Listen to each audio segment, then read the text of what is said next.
理想的开始，为娘请你转达伊。第三段就是老师在讲，咱呢伊甲咱谆谆教化较济，毋过呢，主的情、主的爱，甲咱未是世间的荣华富贵，追袂到，因为咱无法度家己，因为咱拢去袂住遐。所以咱奈何追求名甲利，讲遮济，咱嘛是咧无法度觉醒，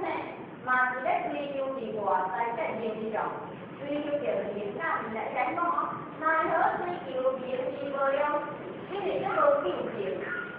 就是因为甲咱讲你去追求啥外在，你就是去追求较济，咱个老师摕，以后咱袂当大做呀，甚至无定你去事业会搁去轮回啦。所以来讲无了时啦，你看从咱几工仔吼，看伫咧这传你传，你听真正靠为着钱，要是至今呢，听渐往起，是咱讲为着钱啊，为着钱啊，你看迄无了时啊，迄事业，所以迄就无难做，都迄就讲吼就是轮回。老师来讲，咱一定爱看会透。但愿意这是暂时的，讲天人合一吗？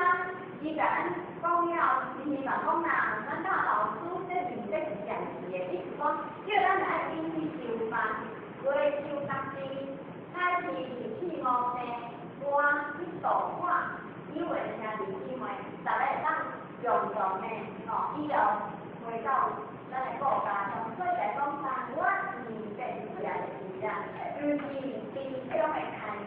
也咱讲唔是讲开始，因为咱若无去做，无去听老师安尼谆谆细细的话，甚至叫做大日干三折普渡的话，咱以后就是袂当做了啦，就是轮转哦，就是生死轮回哦，安尼老师是会足真相的所以讲为娘请你转达你啥，看达互咱知啦，老师你这样